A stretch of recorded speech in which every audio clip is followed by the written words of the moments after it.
Hello बच्चों।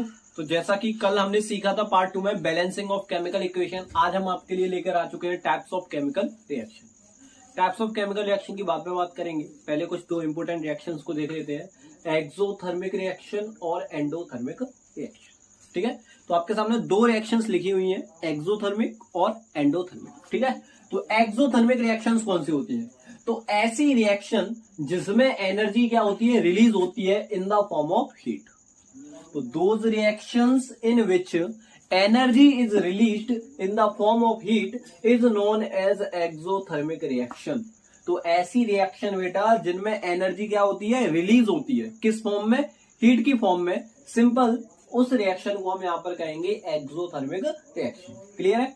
चलो कुछ एग्जांपल्स देख लेते हैं जहां पर अब हीट एनर्जी रिलीज होती है। ठीक है, तो ये एग्जांपल मोस्ट इंपोर्टेंट है एक्सोथर्मिक का। अगर आपसे एग्जाम में पूछता है कि right an example of an exothermic, तो ये बेस्ट एग्जांपल है, इसे याद कर लें कि जब क्विक लाइम को हम वाटर के साथ रिएक्ट कराते हैं, यानी कि कैल्शियम ऑक्साइड जब वाटर के साथ रिएक्ट करता है तो बनता है यहां पर क्या, कैल्शियम हाइड्रोक्साइड, यानी कि लाइम वाटर या slate lime with a lot of heat.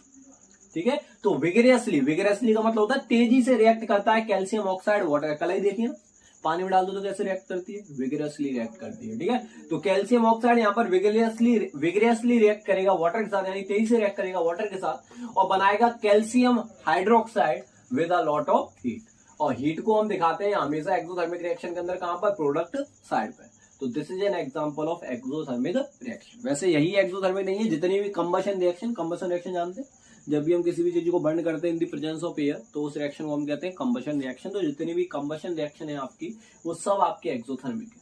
Clear? Respiration भी आपकी क्या है, एक्सोथर्मिक है। अगर आप सबको पता है why do we consider respiration as an exothermic reaction, तो आप सबको पता है रेस्पिरेशन हम क्या करते हैं, ऑक्सीजन को इंटेक करते हैं, ग्लूकोज के साथ उसे रिएक्ट कराते हैं और एनर्जी बनाते हैं in the form of ATP. उस एनर्जी को करते हैं हम रिलीज। ठीक है, क्योंकि उस रेस्पिरेशन प्रोसेस के दौरान एनर्जी रिलीज हो रही है, इसीलिए हम उसको भी कहेंगे हम यहाँ पर एक्सोथर्मिक रिएक्शन। क्लियर है? तो व्हाट इज एक्सोथर्मिक रिएक्शन?